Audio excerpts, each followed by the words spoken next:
Nadarama ko na ang lamig ng hangin. Naririnig ko pa maliliit na tinig. May dalang tansang pinagsama-sama, ginawang tamborin. Ang mga parol ng bawat tahan ay nagniningning.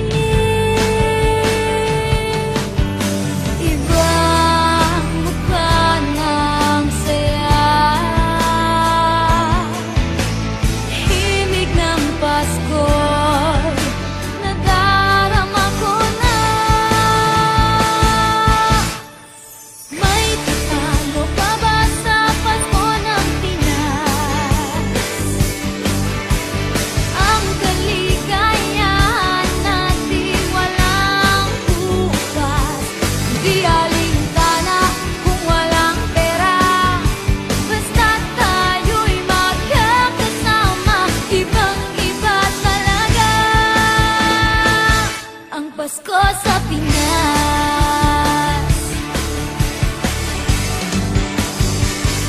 May simpleng regalo na sininong at sinina para sa inaanak na nag-aabang. Ang buong pamilya ay magkakasama sa paggawa ng Christmas tree.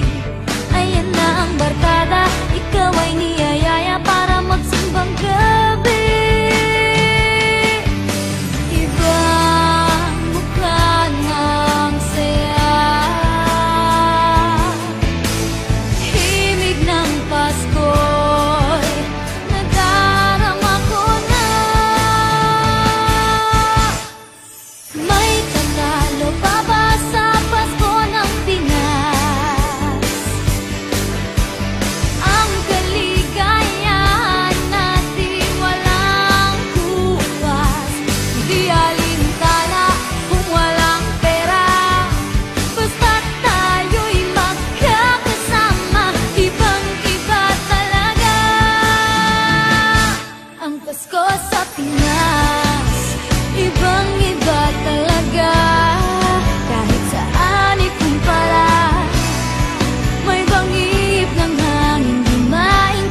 sa pinya.